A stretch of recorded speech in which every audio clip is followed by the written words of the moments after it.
Drop it. TBS FM 현재 상황 문제 파악 맥락에 집중 묵직한 질문 흔들리지 않는 중심의 축제 일구 몸쪽 꽉 찬 돌 짚고 쇼미더 뉴스 세상을 바라봐 어제의 뉴스가 오늘의 변화 쇼미더 뉴스 진실을 찾아봐 오늘의 뉴스가 내일의 역사 쇼미더 뉴스 꼭 알아야 뉴스만 골라서 전해드립니다. 쇼미더 뉴스 전할 분들입니다. 뚱코벨 인사이트 K 배종찬 소장입니다. 힘내십시오. 뚱블리 정상근 시사 전문기자입니다. 네, 안녕하십니까. 예, 밖에서 그런데 두 분 TBS 어려운 상황을 공감하면서 출연료 내려간 거 잘 이해해 주셨다던데요?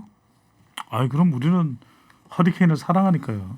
같이 가야죠. 네. 네, 아무튼 감사하고 앞으로도 잘 부탁합니다. 예. 네. 그리고요, 한 청취자께서 이런 문자를 보내셨는데요. 생각보다 피해가 적다는 말은 삼가야 할 듯합니다. 설령 총량으로는 예상보다 적더라도 실제 피해를 보신 분한테는 해서는 안 될 말인 듯합니다. 맞습니다. 따끔하게 질책을 해주셨네요. 저희가 더욱 주의하도록 하겠습니다. 오늘은 청취자 여러분께 이런 문자를 받아보도록 하겠습니다. 정치권의 고발전이 난무하고 있습니다. 평행선을 달리는 여야, 과연 협치가 가능할까요? 어떻게 하면 협치가 가능할까요? 오늘은 글자 수 제한 없이요, 여러분의 고견 보내주시기 바랍니다. 추첨해서 건강기능식품 보내드립니다. 자, 첫 번째 쇼미더뉴스 정상 기자 뭐죠? 네, 불출석 선택한 이재명입니다. 네, 이재명 대표가 결국 검찰 소환 출석에 이제 불출석하고 관련해서 안호영 민주당 수석 대변인의 이야기를 좀 듣고 오겠습니다. 이재명 대표는 꼬투리 잡기식 정치 탄압에 끌려다니지 않을 것입니다. 이재명 대표는 검찰의 서면 조사 요구를 받아들여 서면 진술 답변을 하였으므로 출석 요구 사유가 소멸되어 출석하지 않습니다. 당 안팎의 대체적인 의견도 꼬투리 잡기식 정치 탄압에 끌려다니지 말아야 한다는 것입니다.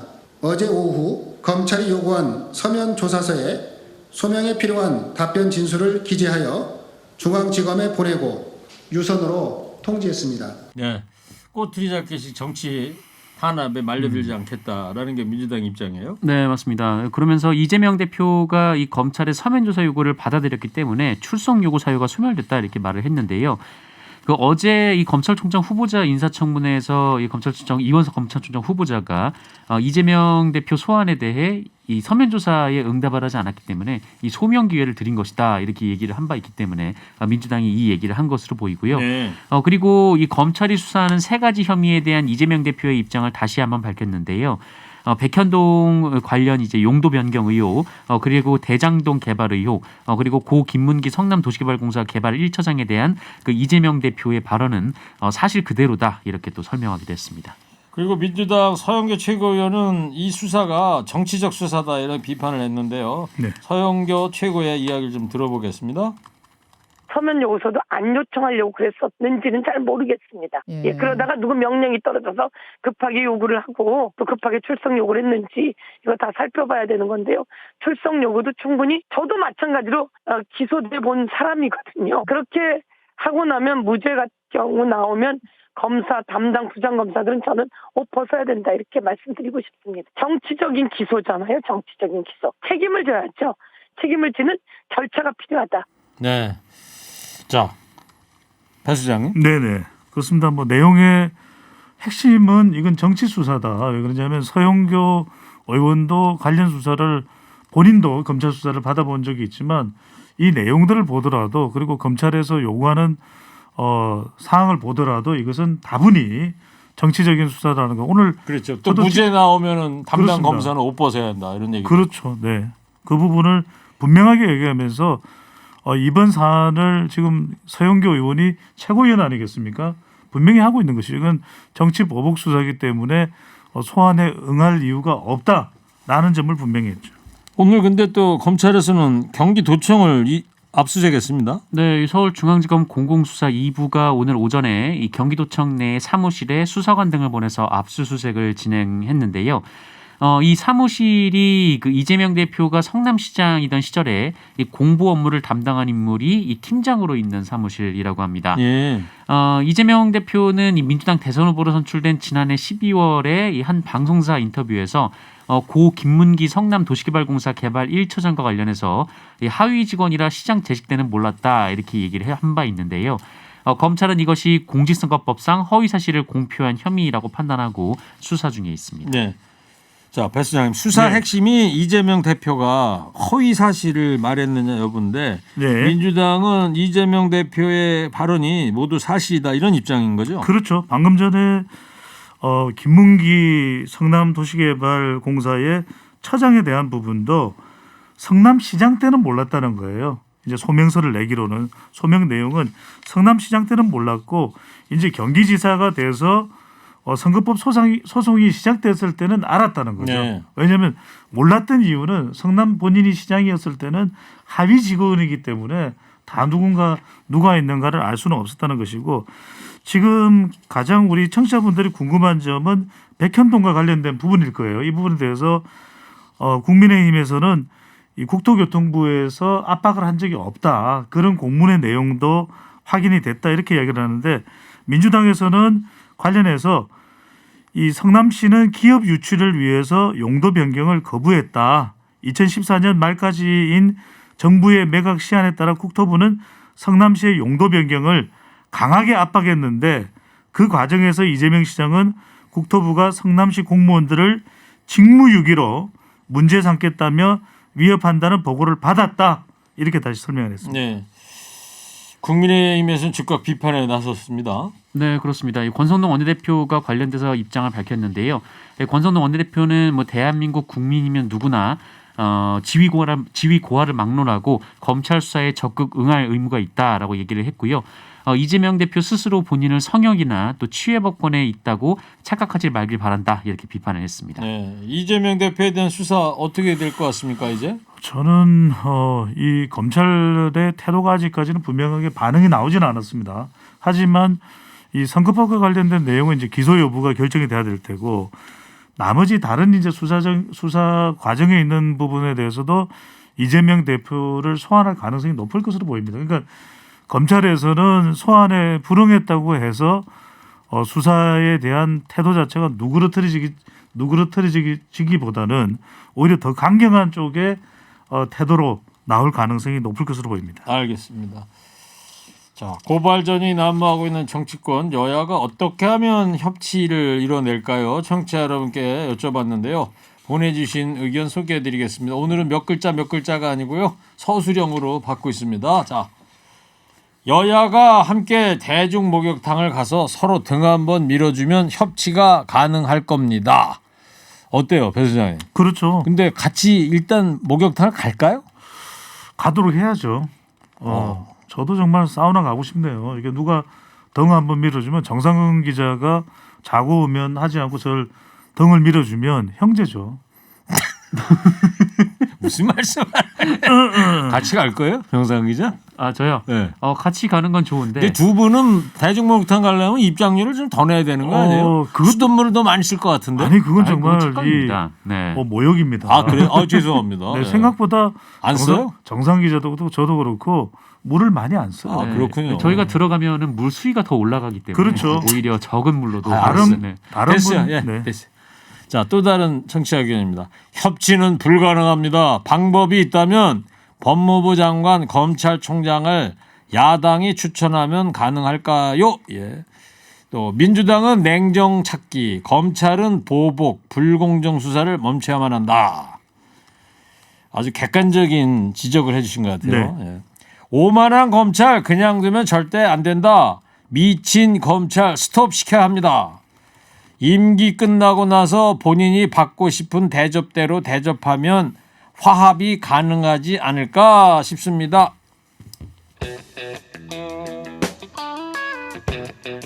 두 번째 쇼미더뉴스는요. 네, 인력난 휩싸인 국민의힘입니다. 다시 비대위원장을 맡을 것으로 보였던 주호영 의원이 이를 거부했어요. 네, 오늘 기자회견을 열었는데요. 예. 비대위원장직을 맡지 않겠다 이렇게 선언을 했습니다. 당으로부터 비대위를 맡아달라라는 제안을 받았지만 맡지 않는 게 좋겠다는 의견을 말씀드렸다 이렇게 얘기를 했고요. 이번에 새로 출범하는 비대위는 새로운 분이 맡아서 새 기분으로 출범하는 게 맞다 이렇게 입장을 밝혔습니다. 또 주호영 의원은 후임 비대위원장에 대한 질문을 받고 당대표 권한대행인 그 원내대표가 권한을 가진 것이다라고 얘기를 하면서 본인이 의견을 내는 건 적절하지 않다 이렇게 얘기하기도 했습니다. 네, 왜 맞지 않겠다고 했을까요? 저는 세 가지 이유입니다. 첫 번째는 이제 주호영 전 비대위원장의 직무정지 부분 인용이 된 사항이거든요. 판결 내용이 가처분이 인용되면서 주호영 전 비대위원장의 직무가 정지되는데 다시 이것을 맡게 된다. 그러면 법조인 출신의 주호영 의원은 판사 출신이거든요. 상당히 본인의 자존심? 그렇죠. 정치적인 이 위상 자체도 상당히 타격을 두 번째도 또 그렇죠. 인용이 된다고 했을 때 타격을 받을 수밖에 없고 두 번째로 이제 부담입니다. 이준석 전 대표와 관련된 사안을 전면에서 본인이 대응을 해야 되는 사안이 상당히 대구 지역구를 두고 있는 의원으로서는 부담될 수밖에 없을 테고요.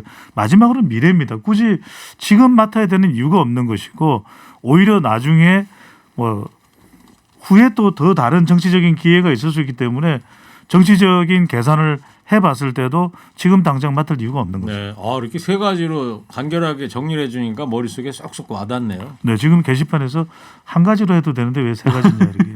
그런 문자가 어디 있어요? 아니 없으니까요. 네. 자, 정상훈 기자. 네. 국민의힘은 당혹스러운 분위기일 텐데 권성동 원내대표가 비대위원장 구인에 나섰어요. 네, 오늘 선수별 의원 간담회를 잇따라 열고 있는데요. 이 새 비상대책위원회 출범을 비롯해서 당의 진로에 대해 논의 중이라고 합니다. 오늘 오전 11시에 3선 이상 중진들을 만났고 오늘 오후 2시부터는 이 재선 의원들과 간담회를 열고 있다고 하고요. 오늘 오후 3시부터는 이 초선 의원들과 또 원내 부대표단도 만날 예정이라고 합니다. 네. 자, 민주당 출신의 호남 중진 박주선 전 의원이 유력하다 이런 보도도 아까 눈에 띄더라고요. 그렇습니다. 실제 어떻게 될 수 있을지는 모르겠는데 저도 우리 이제 시간을 통해서 비대위원장 이야기할 때 원내에서는 주호영 또 원외에서는 박주선이라는 말씀을 드리기도 했었습니다. 처음 듣는데요, 저는. 다시 듣기를 하면은 확인이 가능하실 것 같고요. 그 첫 번째로는 이제 호남인 이유가 있겠죠. 호남인 이유가 있고 또 호남 출신이 이제 이 비대위원장을 맡으면서 지금 윤핵관과 이준석 전 대표 사이에 워낙 대결 구도가 시끄러운데 또 하나는 이제 윤핵관이 아닌 사람인 것이거든요. 또 그런 부분도 또 비대위원장을 맡는 것에 있어서 좀 덜 부담을 가질 수 있는 것이고 세 번째는 이 부분이 본인이 이제 또 검사 출신입니다. 박주선 검사. 네. 법리적으로 지금 법원과 해결돼야 될 문제가 많은 상황에서 그 부분에 대한 대응도 좀 괜찮지 않을까. 일단은 윤핵관이 아니기 때문에 또 호남 출신이기 때문에 좀 객관적이다. 그렇습니다. 좀 지금 문제를 제3자적 위치에서 다루어 줄 수 있는 인물이 아닌가라는 판단이 가능할 수도 있겠죠. 그러니까 모레 8일 날 이제 뽑기로 한 거 아니에요? 비대위원장하고 비대위원장. 그렇습니다. 이제 뭐 며칠 안 남았죠. 남았는데 정상 기자. 네. 비대위원장도 구인 난이고 비대위원들도 구하기 힘들거다 이런 이야기도 있어요. 네, 뭐 사실 이전 비대위를 구성할 때도 구인난이라는 얘기가 나왔거든요. 이 비대위원을 할 수 있는 사람, 하고 싶어하는 사람이 없어서 이 비대위원을 구하는데 좀 어려움을 겪었다라고 했는데 지금 비대위도 그마저도 이제 이준석 대표의 가처분 신청으로 사실상 해산된 상태, 이미 해산된 상태 아니겠습니까? 네. 그런데 이 비대위에서 이제 비대위를 또 다시 결의를 했는데 이에 대해서도 이준석 대표가 가처분 신청을 낸 상황이고 또 이것이 받아들여질 가능성이 있다. 뭐 이런 법조계의 중론이 나오고 있는데요. 그런 상황에서 이제 새로운 비대위원을 또 찾는 것이 정말 어려울 것이다. 뭐 이런 전망이 나오고 있습니다. 이런 점에서도 박주선 전 취임식 준비위원장이 비대위원장으로 덜 유력해지지 않을까요? 네. 왜냐하면 비대위원 찾기 힘든데 비대위원을 주선해 줄 수 있잖아요. 자제하겠습니다. 네. 자, 이준석 전 대표 이 당에 대한 비판을 멈추지 않고 있습니다. 목소리를 좀 듣겠습니다. 저한테 대해서 지금 와서 뭐 품는다 이런 표현 쓰면 제가 그때 거의 돌아버리거든요. 품는다는 표현이 저한테 가장 모멸적이고 제가 들었을 때 기분이 제일 나쁜 표현이고 뭐 대통령 그런 말씀 하신 적 없지만 누군가 해법으로 뭘 품어요. 결자 해지라고 하는 거는 차라리 풀어라는 제가 이해할 수 있는데 네. 뭐 제가 달걀입니까? 그걸 왜 품습니까 저를? 그러니까 다른 여러 가지 표현이 있을 수 있습니다. 예를 들어 국정의 동반자가 되기 위해 손을 잡는다라는 표현도 있을 수 있겠고 아니면 예를 들어서 인정한다라는 표현이 있을 수도 있겠고 여러 가지 상호 관계 설정에 대한 이야기가 있을 수 있어요. 뭐 지금 상황에 있어서 맞는 묶은 사람이 맞게 푸는 방법은 아니다. 네. 자, 품는다 이런 표현이 모멸적이다 이런 그렇습니다. 입장이에요. 내가 달걀이냐? 그럼요. 네, 좀 홍보를 이게 했어요. 마치 콜럼버스의 달걀하고는 다른 달걀인데 윤석열 대통령이 품으면 문제가 해결되지 않겠냐 이런 제안들이 나오는 것에 대해서 이준석 전 대표는 첫 번째 품기는 뭘 품냐? 내가 달걀이냐? 이런 이야기를 하면서 이런 표현이 본인에게는 가장 모멸적이고 네. 또 들을 때 기분이 제일 나쁜 표현이다 이렇게 하는데 또다시 사자성어가 등장을 했습니다. 그동안 구두구육, 양두구육, 삼성간호 정말 사자성어의 끝판왕 이 이준석 전 대표인데 오늘 이 새롭게 등장한 사자성어가 결자해집니다. 결자해지. 그러니까 다른 말 필요 없고 윤석열 대통령이 나서서 본인의 손을 잡으려고 한다면 그건 내가 잡아줄 품을 생각하지 말고 그렇죠. 결자해제해라. 그건 내가 또 생각을 좀 해볼 수 있다. 동반자라는 이야기를 했거든요. 네. 네. 품는다 얘기했는데 저는 아까 박주선 전 의원이 그 얘기하면서 주선한다 이런 얘기 예. 했잖아요. 전 뿜었어요. 그럼요. 근데 정상근 기자와 이 뚱커벨 배종찬 소장은 품기가 쉽지도 않죠. 또 저희는 품습니다. 서로 품을 수 있습니다. 네. 자, 오늘 자꾸 이탈하는 이야기들을 많이 하는 것 같아요. 자제하겠습니다. 네. 자, 이준석 대표는 추석 지나고 소환된다 하는데 하지만 뭐 무혐의 가닥이 잡히고 있다면서요? 네, 16일 소환될 것이다 이런 예정 일자가 나왔는데요. 그 이준석 전 대표는 지난해 12월 유튜브 채널 가로세로 연구소에 의해서 이 성접대 의혹이 제기된 바 있었고 이후 가세현에서 이준석 전 대표를 고발하면서 경찰 수사가 시작된 바 있습니다. 하지만 이 경찰은 이 성접대 의혹 건과 관련해서는 공소시효가 지나서 이 공소권 없음으로 종결하는 쪽으로 이 사건 처리 방향을 잡은 것으로 알려졌는데요. 이 성접대 의혹 관련 성매매는 이 공소시효가 5년, 알선수재가 7년인데 2013년 벌어진 일이어서 모두 공소시효가 지난 상황입니다. 다만 그 이준석 전 대표의 증거인멸 교사 의혹 그리고 이 가세현을 고소해서 무고 혐의로 고발된 사건은 수사가 계속 이어질 것으로 보입니다. 윤석열 대통령 지지율은 다시 하락세를 보이고 있다면서요? 끊겼습니다. 리얼미터가 미디어 트리뷴의 의뢰를 받아서 지난달 29일부터 이달 2일까지 실시한 조사입니다. 오늘 소개해드린 모든 조사는 중앙선거여론조사 심의위원회 홈페이지에서 확인 가능합니다. 윤석열 대통령 국정수행에 대해서 어떻게 평가하는지 물어봤는데요. 잘하고 있다는 긍정평가 32.3% 내려왔습니다. 부정평가는 64.9% 올라갔습니다. 예. 긍정은 내려오고 부정은 올라갔습니다. 예. 자, 알겠습니다. 고발전이 난무하고 있는 정치권. 여야가 어떻게 하면 협치가 가능할까요? 청취자 여러분께 여쭤보고 있습니다. 보내주신 서수령 의견을 소개해드리겠습니다. 가정에서도 윗분이 품어야 해결되는 것처럼 나라도 대통령부터 품어야 된다. 품는다는 표현이 오늘 자주 나오고 있습니다. 그죠? 예. 결자해지보다는 윗분이 품어줘야 된다. 이런 얘기 같고요. 네. 대통령의 언행일치, 공정과 상식이 필요하다. 대통령이 여당을 지휘하는 한 협치는 불가능할 것 같습니다. 뭔 뜻으로 해석해야 되죠? 대통령이 당무에 집착해서는 안 된다 이런 뜻일 것 같아요. 그렇죠. 네, 뭐 네. 당은 당대로 내버려 두라는 의미인 것 같습니다. 불공정한 수사와 검찰의 오만함은 국격을 높이는 차원에서 멈춰야 한다. 같이 영화만 봐도 훨씬 소통이 돼요. 예. 목욕탕 같이 뭐 굳이 안 가도 네. 영화만 봐도 훨씬 소통이 된다는데 그렇죠. 어떤 영화가 좋을까요? 두 분이 추천을 해주신다면? 제가 볼 때는 추천한다면 그거죠. 저기 인생 뭐 있니? 그런 영화가 어디 있어요? 헤어질 결심 어때? 헤어질 결심. 결심. 예? 네. 저는 한산을 추천하겠습니다. 왜요? 네? 왜? 함께 이제 외군과 맞서 싸웠던 그래요. 그런 일이 있지 않았습니까? 네. 좋았어요. 정상 기자 기지가 빛났어. 네. 이런 문자도 왔어요. 가던 길을 멈추게 하는 배종찬 소장님의 아재 개그 크크크 네. 너무 웃김.